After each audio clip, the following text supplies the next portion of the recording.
मित्रों, पिछले वीडियो में हम सब ने ये जाना था कि जब महाभारत के युद्ध क्षेत्र में कृष्ण के साथ अर्जुन पहुंचते हैं तो चूंकि कृष्ण उनके सारथी हैं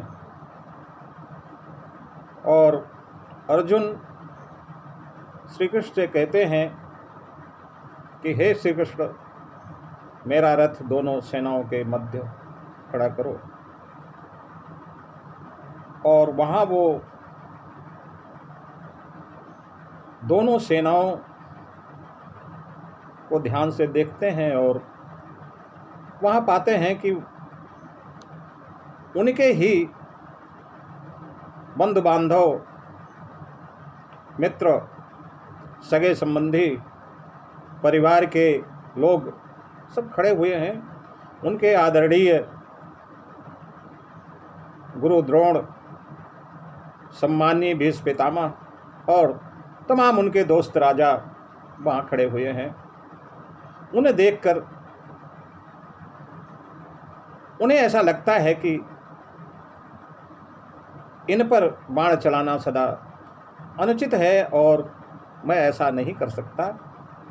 और इन सब को देखकर उनके अंदर भीरुता आ गई, कायरता आ गई और वो युद्ध करने से मना कर देते हैं। अंततोगत्वा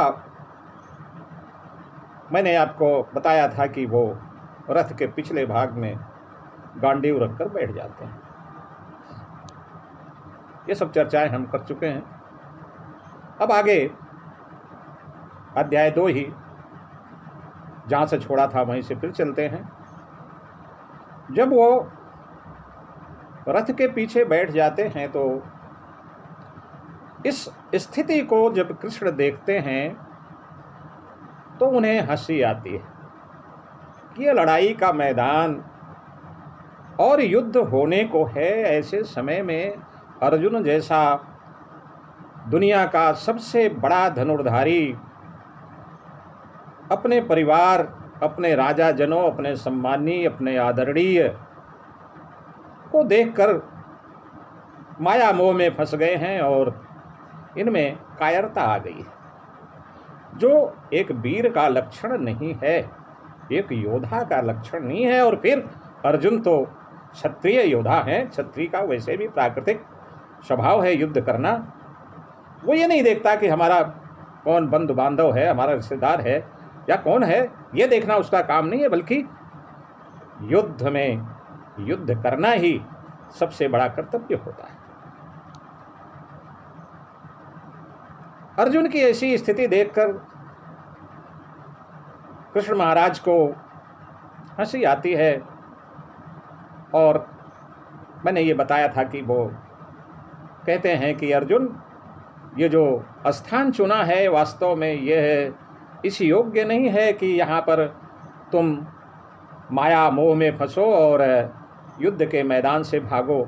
और अगर युद्ध के मैदान से भागता है योद्धा तो उसकी अपकीर्ति होती है, लोग उसे युद्ध से भागा हुआ मानते हैं, इसलिए यह सर्वथा उचित नहीं है। और वैसे भी तुम क्षत्रिय हो, योद्धा हो, लेकिन तुम तो पंडितों जैसी बात कर रहे हो। पिंड नहीं दे पाएंगे, नरक हो जाएगा राजाओं का, और वर्ण संकर पैदा हो गए, स्त्रियां दूषित हो जाएंगी, हमारा धर्म नष्ट हो जाएगा, जाति नष्ट हो जाएगी। ये तो पंडितों जैसी बात कर रहे हैं। कृष्ण को बड़ा आश्चर्य हुआ ये देखकर और वो कहते हैं कि अर्जुन, ये तुम्हारे योग्य नहीं है। तुम तो पंडितों जैसी बात कर रहे हो, विद्वानों जैसी बात कर रहे हो।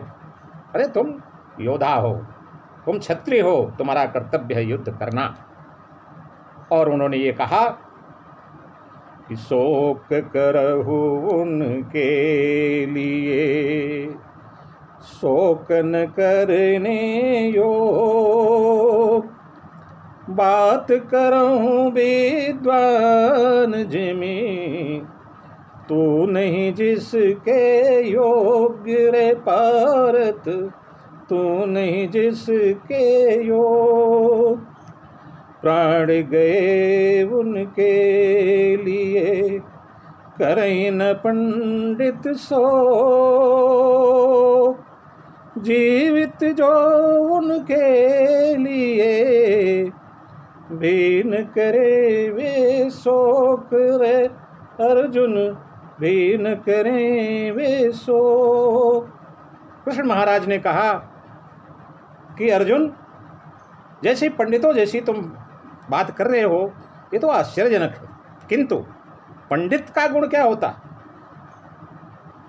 पंडित जो जीवित है ना तो उनके लिए शोक करते हैं, और जो मर गए उनके लिए भी शोक नहीं करते हैं।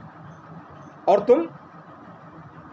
तुम्हें भी तुम उनके लिए शोक कर रहे हो जो शोक करने योग्य है ही नहीं,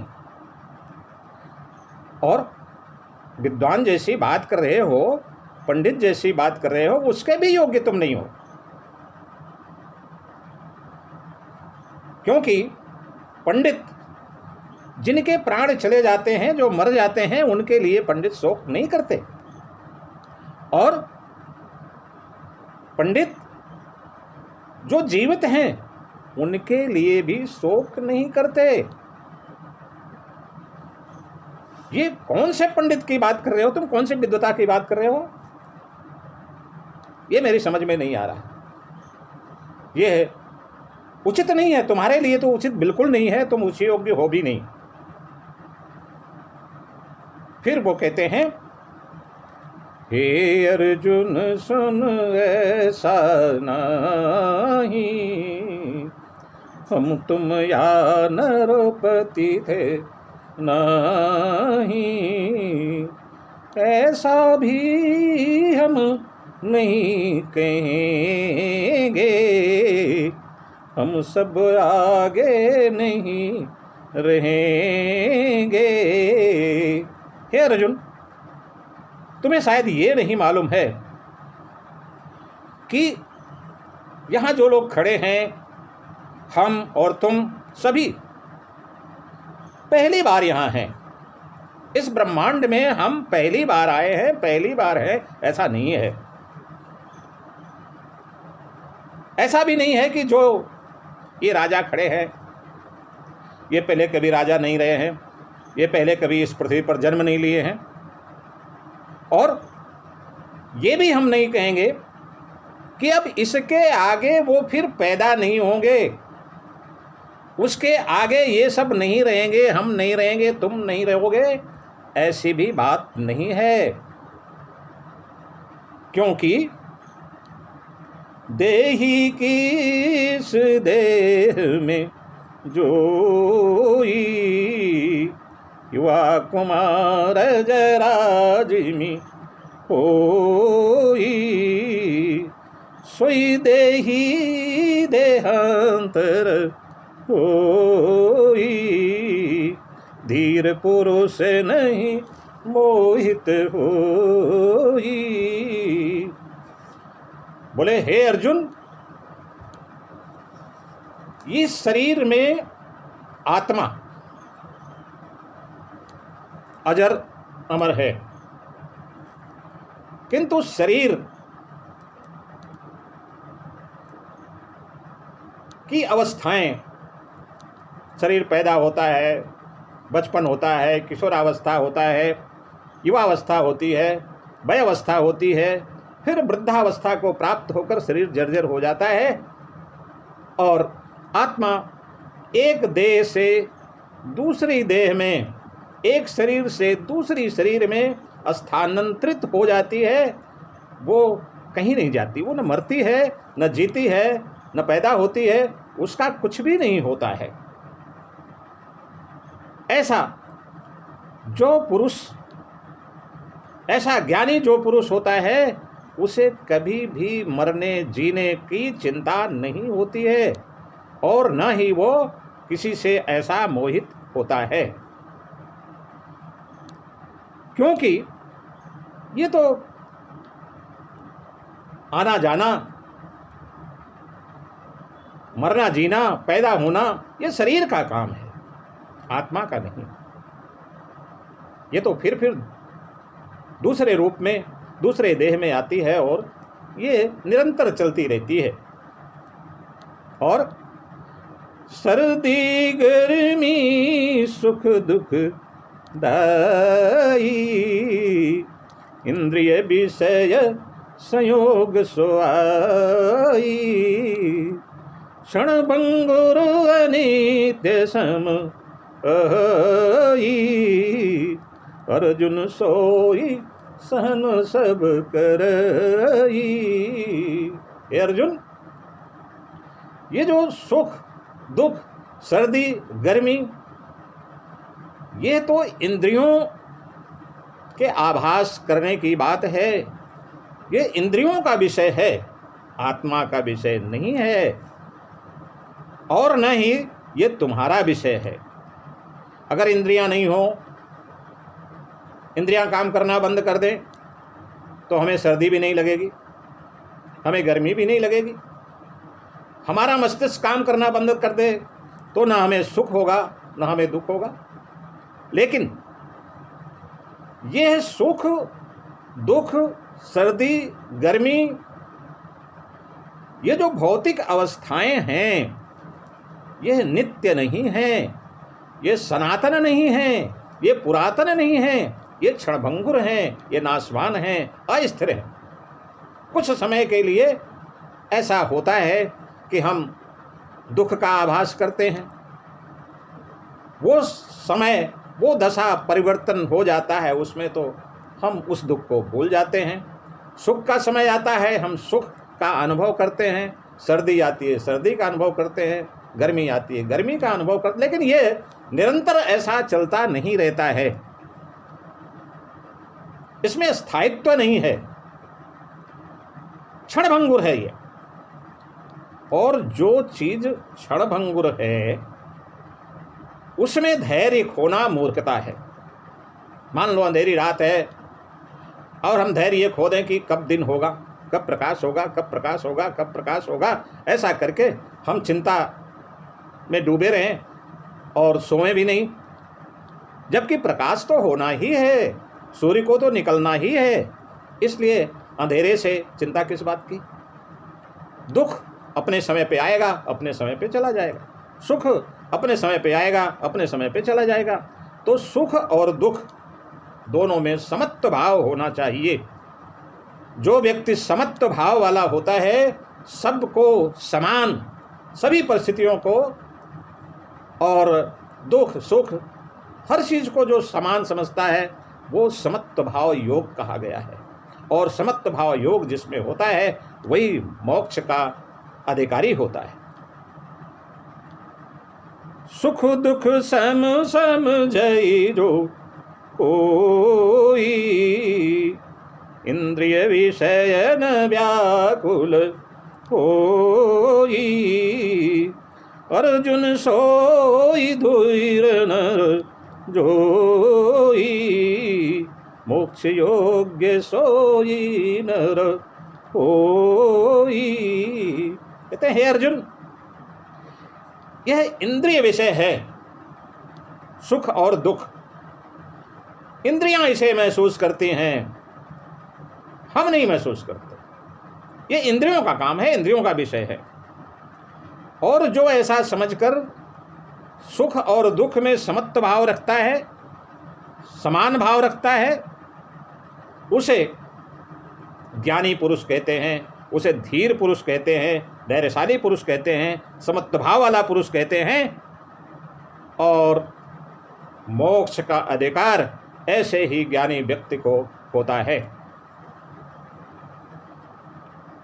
नहीं अस्तित्व सत कर होई, और यह भावन सत कर होई, सोई उभय तत्व जो होई, ज्ञानी पुरुष जो देखा सोई।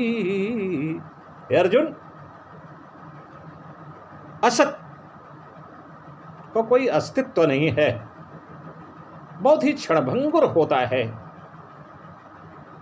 और उसका कोई अस्तित्व नहीं होता है। असत, असत तो असत है, उसके विषय में तो सोचना भी व्यर्थ है। और इस दुनिया में सत्य का भी अभाव नहीं है। जिस दिन सत्य नहीं रहेगा इस दुनिया में, जिस दिन सत्य नहीं होगा इस समाज में, इस ब्रह्मांड में, इस संसार में, तो ये संसार चल नहीं सकेगा। सत्य पर ही चल रहा है। माना कि कुछ ऐसे लोग हो सकते हैं जो असत्यवादी हैं, असत्य व्यवहार करने वाले हैं, अधर्म करने वाले हैं, लेकिन उनसे अधिक धर्मी हैं, उनसे अधिक धर्म करने वाले हैं। असत लोगों से अधिक सत्यवादी, सत्य बोलने वाले भी हैं। और इसी सत्य पर, इसी धर्म पर यह संसार टिका हुआ है।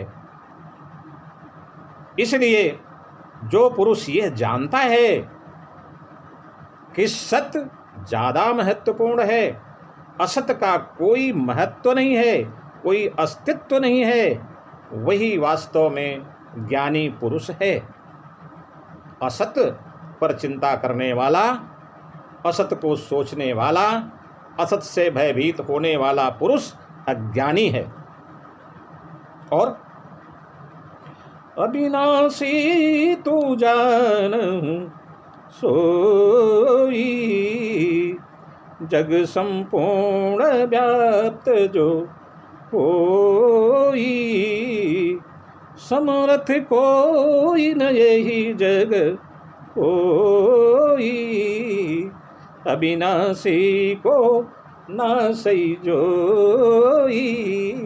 हे अर्जुन, एक चीज ऐसी भी है जो अविनाशी है, जो स्थिर है, जो सनातन है, जो पुरातन है, जो स्थायी है, और जो इस संसार में कण कण में व्याप्त है।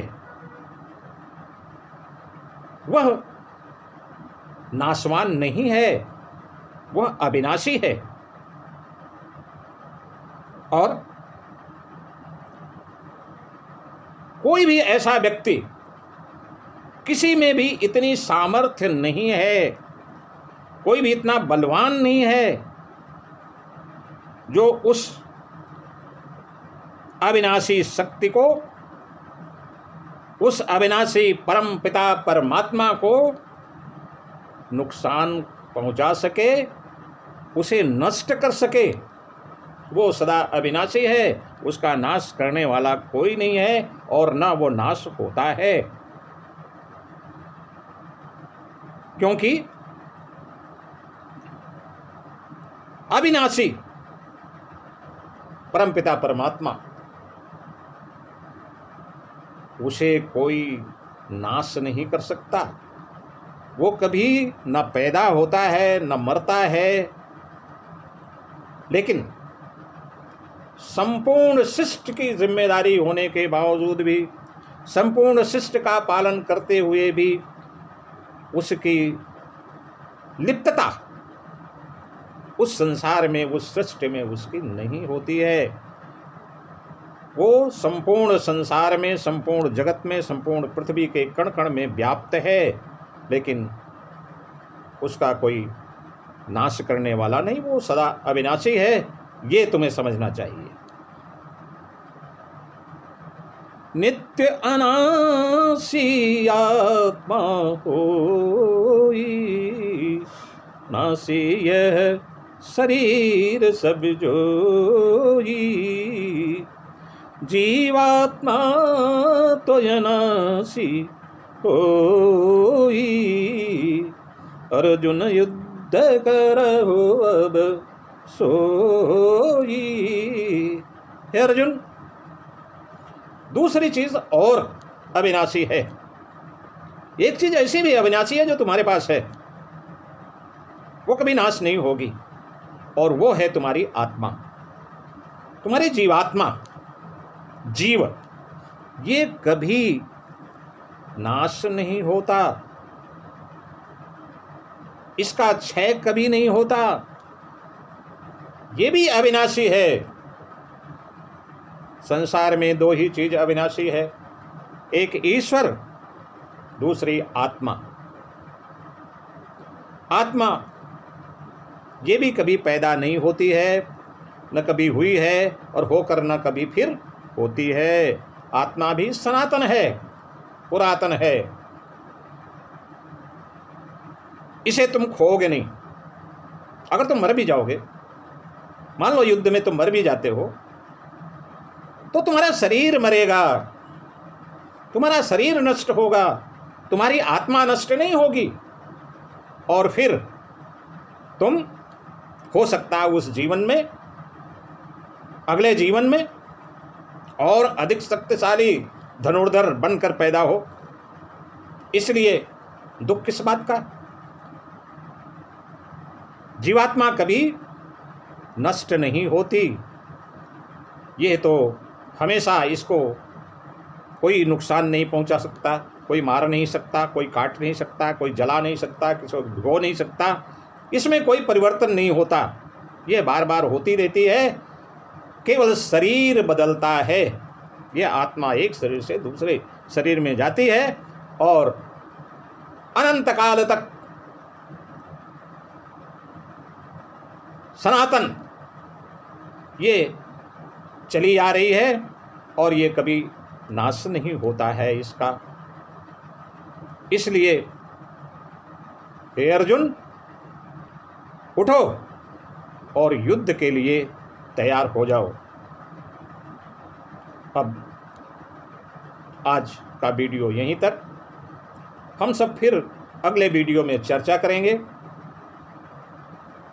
आपसे निवेदन है कि ये वीडियो देखें तो पूरा देखें, जिससे आपको ज्ञान मिल सके।